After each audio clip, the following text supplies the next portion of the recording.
तो चलिए दोस्तों, हम लोग लेकर आ चुके हैं यहाँ पे 12 मैथ फार्मूला के लिए इंटरमीडिएट एग्जामिनेशन छात्रों वालों के लिए जो भी छात्र गणित रखे उन सभी छात्रों छात्राओं के लिए टॉप 100 इम्पोर्टेंट फार्मूला मैंने आप लोगों के लिए रखा है। दोस्तों ये पार्ट नंबर 2 है वीडियो का। इससे पहले मैंने आप लोगों को एक पार्ट अपलोड कर दिया जिसमें हम लोगों ने डिफरेंशिएशन और इन्वर्स ट्रिग्नोमेट्री फंक्शन का सारे फार्मूला जो पूछे हुए थे वो सारे हम लोगों ने डिस्कस कर लिया है। इस वीडियो में हम लोग करेंगे इंटीग्रेशन, साथ में वेक्टर 3D और प्रोबेबिलिटी का।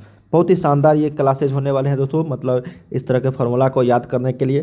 तो वीडियो को लास्ट तक जरूर देखिएगा, ठीक है। अगर आप भी दोस्तों नए हैं इस चैनल पे तो चैनल को जरूर सब्सक्राइब करके साथ में बेल आइकन को प्रेस कर दीजिएगा, ताकि इसी तरीके से हम लोग जैसे ही न्यू वीडियो लेकर आऊँगा तो नोटिफिकेशन दोस्तों आपको मिलते रहेंगे।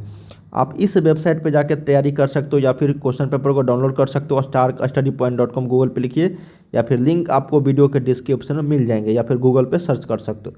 तो चलिए दोस्तों, हम लोग आज के इस वीडियोज में देखते हैं 12 मैथ फार्मूला के लिए एक और वीडियो, शानदार वीडियो जो सारे क्वेश्चंस यहाँ पे सारे formula based on new pattern पे रहने वाले हैं, जो प्रीवियस ईयर्स में पूछे जा चुके हैं सारे प्रश्न। तो बहुत ही शानदार होने वाले हैं, वीडियो को लास्ट तक जरूर देखिएगा। वीडियो को लाइक करके शेयर जरूर कीजिए दोस्तों। यहाँ से आप लोग को डायरेक्ट देखने को मिलेंगे फार्मूला, एक भी क्वेश्चन आप लोगों को नहीं छूटने वाले हैं, ठीक है। तो चलिए दोस्तों, यहाँ पे हम लोग इंटीग्रेशन का देखते हैं फार्मूला। इससे पहले हम लोगों ने डिफरेंशिएशन और इन्वर्स ट्रिग्नोमेट्री फंक्शन का देख चुके हैं। अब देखिए दोस्तों, x के पावर n है। अगर x के पावर n है, देखिए पूछा हुआ प्रश्न, देखिए कितने सारे पूछे हुए प्रश्न है दोस्तों। ये तो लेटेस्ट है, बाकी कब से कितने सालों से पूछ रहा है समझ में आ रही है ना ये प्रश्न।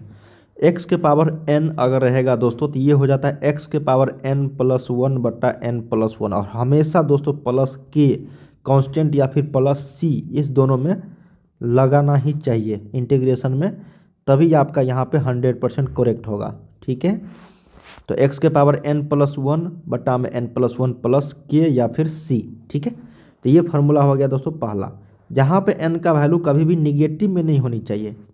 x के पावर जैसे यहाँ पे -2 में नहीं होनी चाहिए दोस्तों, इस तरीके से -1 या फिर -2 -3 इस तरीके से नहीं होनी चाहिए।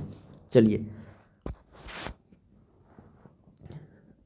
अब यहाँ पे है दोस्तों dx, सॉरी यहाँ पे n के पावर -2 हो जाना चाहिए, लेकिन -1 सिर्फ और सिर्फ नहीं होगा, क्योंकि -1 रखेंगे तो 0 हो जाएगा दोस्तों। इसलिए सिर्फ और सिर्फ -1 ना रख के बाकी सारे हो सकते हैं। अब यहाँ पे इंटीग्रेशन dx है, मतलब यहाँ पे कुछ भी कांस्टेंट है दोस्तों, एक से लेकर इन्फिनिट तक है ना, एक से लेकर इन्फिनिट तक अगर कुछ भी रहे दोस्तों यहाँ पे, तो उसका अगर पूछा जाए ना तो जो भी रहेगा उसका मल्टीप्लाई हो जाएगा x के रिस्पेक्ट में। अगर नहीं है तो कुछ, तो यहाँ पे 1 है, यहाँ पे 1x हो जाएगा, मतलब x। अगर 2 रहता दोस्तों तो यहाँ पे 2x हो जाती, अगर 100 रहता तो यहाँ पे 100x हो जाता। ये आप प्लस के हमेशा लगाना मत भूलना। तो ये फार्मूला अगर dy के रिस्पेक्ट में है दोस्तों, अगर y है 1 dy है तो इसका मान y के बराबर हो जाएगी। जैसे मैंने आप लोगों को बताया था कि जो डिफरेंशिएशन होता है दोस्तों उसका उल्टा होता है इंटीग्रेशन। वहाँ पे था sin x का cos x डिफरेंशिएशन, लेकिन यहाँ पे cos x का sin x हो जाएगा इंटीग्रेशन, ठीक है। अब वहाँ पे था दोस्तों cos x का माइनस sin x, तो sin x का यहाँ पे हो जाएगा माइनस cos x। समझ में आ रही है ना। देखो ये प्रश्न सारे पूछे हुए हैं, cos x का sin x का minus cos x, sec square x का 10x। वहाँ पे होता था क्या, 10x का सेक स्क्वायर एक्स होता था, 10x का सेक स्क्वायर एक्स होता था। यहाँ पे सेक स्क्वायर एक्स का 10x। वहाँ पे होता था दोस्तों cot x का माइनस कोसेक स्क्वायर एक्स, तो यहाँ पे कोसेक स्क्वायर का माइनस cot x हो जाता है। मतलब आपको डिफरेंशिएशन का फार्मूला सारे याद है दोस्तों, तो इंटीग्रेशन का आप लोग को ऐसे ही याद हो जाएगी, सिर्फ और सिर्फ उल्टा है। वहाँ पे क्या था, आपको डिफरेंशिएशन था दोस्तों इस तरीके से, देखो ना डिफरेंशिएशन था दोस्तों यहाँ पे cot x का, ठीक है। तो ये होता था माइनस कोसेक स्क्वायर एक्स, समझ में आ रही ना। तो यही अगर इंटीग्रेशन इसमें लगा देंगे तो ये हो जाएगा माइनस cot x, जो यहाँ पे ऑप्शन दिया गया है 4th नंबर फार्मूला में। चलिए अगले फार्मूला की ओर बढ़ते हैं, सेक x इंटू 10x। जैसे यहाँ पे सेक x का हम लोग देखते थे सेक x इंटू 10x, सेक x का देखते थे सेक x इंटू 10x, ठीक है। तो यहाँ पे सेक x इंटू 10x का हो जाएगा सेक x, समझ में आ रही ना। उसमें मैं बता दिया था सेक x इंटू cot x दोस्तों, जो गलती था दोस्तों सेक x इंटू 10x होता, ठीक है, सेक x इंटू 10x। तो याद रखिएगा यहाँ पे, देखिए अगर बता देता हूँ, अगर डिफ्रेंशिएशन में दोस्तों सेक x रहेगा तो इसका मान हो जाएगा सेक x इंटू 10x, समझ में आ रही है ना। तो ये हो जाता है सेक x इंटू 10x का इंटीग्रेशन सेक x के बराबर। और cosec x into cot x का माइनस कॉसेक एक्स, याद रखिएगा माइनस कॉसेक एक्स। क्यों? क्योंकि डी बाई डी एक्स होता था कॉसेक एक्स का माइनस में cosec x into cot x, ठीक है, इसीलिए यहाँ पे माइनस कॉसेक एक्स आ गई है। चलिए अगले फार्मूला की ओर बढ़ते हैं दोस्तों। देखो डिफ्रेंशिएशन में भी था ई के पावर एक्स, अगर कुछ भी रहेगा तो वही आ जाएगा ई के पावर एक्स, डिफ्रेंशिएशन में भी वही था, ठीक है, इसलिए दोनों का मान एक ही होता है।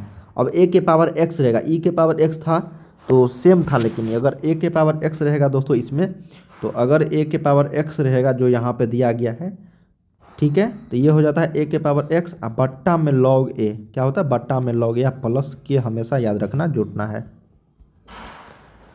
नेक्स्ट फार्मूला है दोस्तों 1/x log x। अब उसमें होता था डिफ्रेंशिएशन में d/dx log x का 1/x, ठीक है, तो यहाँ पे इंटीग्रेशन 1/x का log x हो जाएगा।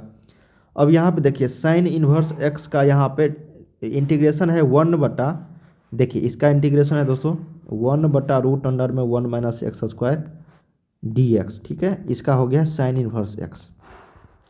तो डिफ्रेंशिएशन में होता क्या था, साइन इन्वर्स x का डिफ्रेंशिएशन देखिए D by D x sign inverse x का मान होता था आपका 1 बटा रूट अंडर में 1 माइनस एक्स स्क्वायर, ठीक है, और कॉस इन्वर्स x में माइनस लगा देते थे। कॉस इन्वर्स x में क्या लगाते थे हम लोग, -1 बटा रूट अंडर में 1 माइनस एक्स स्क्वायर, तो बस वही है -1 बटा root under 1 minus x square, ये कॉस इन्वर्स x का हो गया फार्मूला।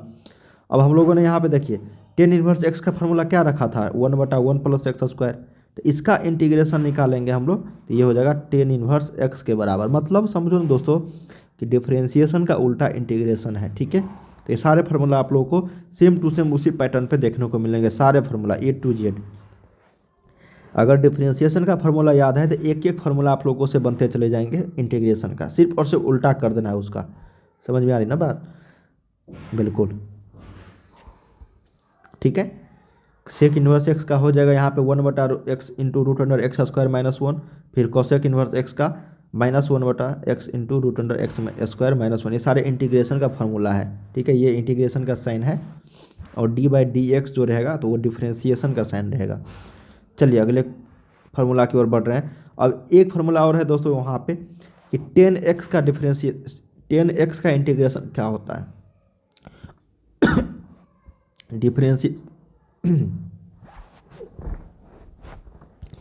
डिफ्रेंशिएशन में होता क्या था दोस्तों, 10x का सेक स्क्वायर एक्स होता था, इसीलिए सेक स्क्वायर एक्स का डिफ्रेंशिएशन इंटीग्रेशन 10x हो गया था। लेकिन अगर 10x का पूछा जाए दोस्तों इंटीग्रेशन, तब ये होगा लॉग सेक एक्स, क्या होगा दोस्तों लॉग सेक एक्स। फिर उसी तरीके से कॉट एक्स का integration log sine x, sec x का integration log sec x plus 10x, ठीक है, या फिर log 10 π/4 प्लस x/2, एक ही बात हुआ दोस्तों, दोनों फार्मूला एक ही है। अब कोसेक एक्स का फार्मूला यहाँ पे है minus log cosec X plus cot X, समझ में आ रही है ना। ये चारों फार्मूला थोड़ा भिन्न है दोस्तों, 10x cot X sec X cosec X, sine और कॉस का सेम होता है उल्टा, लेकिन 10 कॉट सेक और कोसेक में थोड़ा सा डिफरेंट हो जाता है, इसलिए यहाँ पे अलग अलग फार्मूला यहाँ पे दिए गए हैं। तो याद रखिएगा 10x का, और सभी में देखना लॉग लगा हुआ है, सभी में क्या लगा लॉग लगा हुआ है, ठीक है, तो 10x का log sec X, cot x का लॉग साइन एक्स, देखो सभी में लॉग लगा हुआ है, सभी में क्या है लॉग लगा हुआ है, ठीक है, तो याद रखिएगा ये सारे फार्मूला। चलिए दोस्तों अब हम लोग अगले फार्मूला की ओर बढ़ते हैं। अब यहाँ पे देखिए कुछ अलग फार्मूला यहाँ पे दिए गए हैं, इसको आप लोग को वीडियो के डिस्क्रिप्शन में लिंक मिल जाएगा दोस्तों, जरूर इसको डाउनलोड जरूर कर लीजिएगा, ठीक है। अब ई के power x F x plus F dash x का डी एक्स इंटीग्रेशन रहेगा, तो ई एक्स डॉट एफ एक्स जो यहाँ पे रहेगा दोस्तों, यहाँ पे साइन एक्स है, और यहाँ पे अगर उसका इंटीग्रेशन दे दिया जाए दोस्तों साइन एक्स का माइनस कॉस एक्स में, तो यहाँ पे ई के power x dot sine x answer हो जाएगा। देखो एक उदाहरण देता हूँ, अगर ई के पावर एक्स है, ठीक है, और यहाँ पे एफ एक्स के जगह पे दोस्तों साइन एक्स है, ठीक है ना, और ये प्लस आपको यहाँ पे माइनस कॉस एक्स है और इंटू डी एक्स है, तो इसका जो मान हो जाएगा डायरेक्ट हो जाएगा ई के पावर एक्स डॉट जो एफ एक्स का मान है साइन एक्स का, यही आंसर हो जाएगी, ठीक है, प्लस के, क्योंकि साइन एक्स का इंटीग्रेशन यहाँ पे माइनस कॉसेक एक्स दिया हुआ है। तो ये फार्मूला बेस्ड हो गया क्वेश्चन। अब यहाँ पे 1/√अंडर में देखिए इंटीग्रेशन है 1/√अंडर में X square plus minus A square अगर रहे डी एक्स, तब इसका फार्मूला होता है log X plus root under में X square plus minus A square. अगर प्लस रहेगा तो प्लस, माइनस रहेगा तो माइनस। इस तरह के फार्मूला को एक बार जरूर देख लीजिए सारे। मैंने आपको वीडियो के डिस्क्रिप्शन में लिंक दे रखा है दोस्तों। इस फार्मूला को थोड़ा सा डिफरेंट है लेकिन पूछा जाता है इस तरह के प्रश्न, ठीक है। इस तरह के प्रश्न देखो, इस ये वाला तो जरूर पूछा जाएगा दोस्तों आप लोगों से। 1 में एक्स स्क्वायर प्लस ए स्क्वायर, ठीक है, इंटू डी एक्स। तो ये हो जाता है 1/a tan inverse x by a, जो देखिए 2016, 18, 19 सभी में पूछा गया है। ये दोनों फार्मूला को याद रखिएगा, प्लस में और माइनस में 5 नंबर और ये 6 नंबर, ये दोनों फार्मूला को जरूर याद रखिए आप लोग, पूछा ही जाएगा दोस्तों 100%। चलिए अब हम लोग वेक्टर 3D में चलते हैं। देखिए ए डॉट बी बराबर बी डॉट ए, बिल्कुल करेक्ट है दोस्तों। डॉट प्रोडक्ट में अगर हम लोग ए डॉट बी करेंगे तो वही मान हो जाएगा बी डॉट ए का। यदि ए लंब बी है तो ए डॉट बी का मान 0, बिल्कुल करेक्ट है दोस्तों। यदि अगर ए लंब बी रहेगा तो ए डॉट बी का मान 0 पूछा जाता है, याद रखिएगा। अब यहाँ पे I dot I, J dot J, के डॉट के बरा का मान 1 के बराबर होगा। देखिए दोस्तों डॉट प्रोडक्ट में सेम रहेगा, आई डॉट आई का मान 1, जे डॉट जे का मान 1, के डॉट के का मान 1, ठीक है।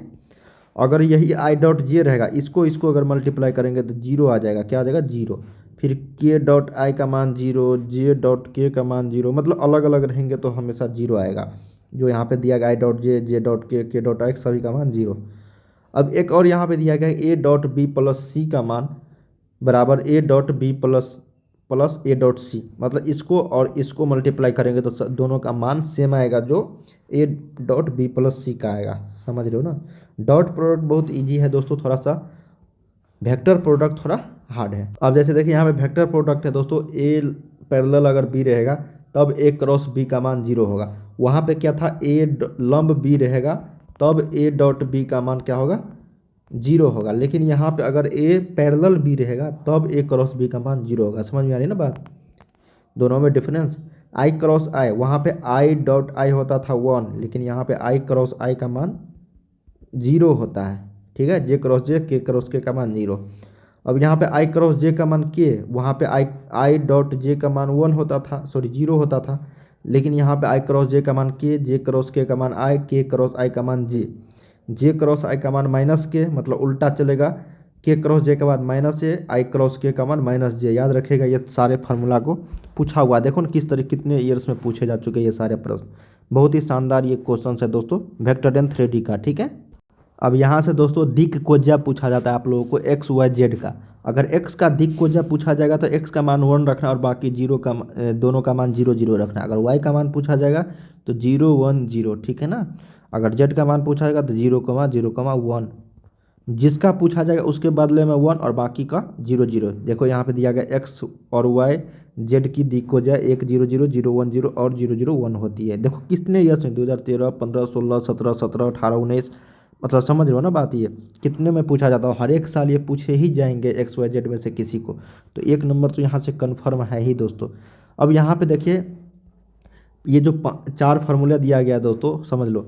यदि 2 सरल रेखा दिया गया L1 M1 N1 और L2 M2 N2, पूछा ही जाएगा, समझ लो। और उनके बीच का कोण अगर थीटा हो तो कॉस थीटा का मान पूछा जाता है कभी कभी। तो याद रखिएगा कॉस थीटा का मान दोनों का L1 L2 plus M1 M2 plus N1 N2 हो जाएगी, ठीक है, यही मान हो जाएगा।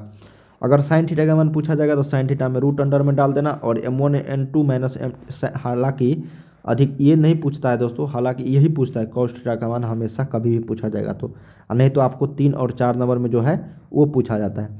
यदि ये दोनों सरल रेखाएं परस्पर लंब हो, देख लो समझ लो। अगर लंब रहेगा दोस्तों, मान लो कि ये ए रेखा है, ठीक है, और ये बी रेखा है। अगर ये ए और बी अगर आपस में लंब है दोस्तों, तब होगा L1 L2 plus M1 M2 plus N1 N2 बराबर 0, मतलब कॉस थीटा का मान यहाँ पे 0 हो जाएगी, ठीक है।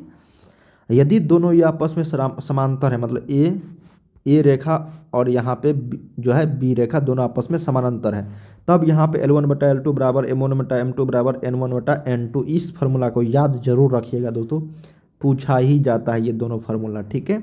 बहुत ही शानदार ये फार्मूला था। चलिए अब हम लोग कुछ प्रोबेबिलिटी का देख लेते हैं दोस्तों, बहुत ही शानदार है सारे formula. P A intersection B का मान पी ए बराबर P A dot P B. हालांकि एक बहुत ही इम्पोर्टेंट फार्मूला दोस्तों ये है आपके लिए, पूछा जाता है दोस्तों ये कि अगर पी ई का मान यहाँ पे एन ई बटा में एन एस, ठीक है, ये बहुत ही शानदार फार्मूला है, समझ में आ रही ना, पी ई, ठीक है, एन ई बटा में एन एस, ये बहुत ही शानदार फार्मूला है, याद रखिएगा। बाकी ये सारे फार्मूला आप लोगों को पता ही है, पी बी का मान पी बी बाई ए हो जाएगा, यहाँ पे पी ए बी सी का मान P A dot P B dot P C, P A intersection B, P A B का मान P A dot P B A intersection B का मान, पी ए यूनियन बी का मान P one minus P A dash dot P B dash, समझ रहे हो ना। ये सारे फार्मूला आप लोग को जरूर एक बार देख लेने हैं, पूछा ही जाएगा दोस्तों। इसका लिंक आपको वीडियो के डिस्क्रिप्शन में मिल जाएगा दोस्तों, सभी चार्ट डाउनलोड जरूर कर लीजिए, एक भी प्रश्न यहाँ से नहीं छूटेगा आप लोगों को। 100 इंपॉर्टेंट फार्मूला मैंने आप लोग को यहाँ पे बताया है, सभी चैप्टर का, जितने भी चैप्टर है दोस्तों एक एक मैंने आप लोगों को यहाँ पे बता दिए हैं, जहाँ से क्वेश्चन पूछ जाते हैं। डिटर्मिनेंट से भी पूछे जाते हैं, लेकिन डिटर्मिनेंट से थोड़ा बहुत वो फार्मूला नहीं रहते हैं दोस्तों, आप लोग को काफ़ी सारे क्वेश्चंस रहते हैं उससे, ठीक है। तो चलिए दोस्तों, यहाँ पे हम लोगों ने इम्पोर्टेंट फार्मूला के लिए बारे में बताया। उम्मीद करते हैं इस वीडियो के माध्यम से आप लोग को जरूर कुछ ना कुछ सीखने को मिले होंगे। वीडियो पसंद आया तो लाइक जरूर करना, जल्दी इस चैनल को सब्सक्राइब कर लीजिए, साथ में ऑल नोटिफिकेशन सेलेक्ट कर लीजिए। वीडियो के डिस्क्रिप्शन में लिंक मिल जाएगा, डाउनलोड कर लीजिए। बाय बाय, सभी को तैयारी करते रहिए, ठीक है दोस्तों।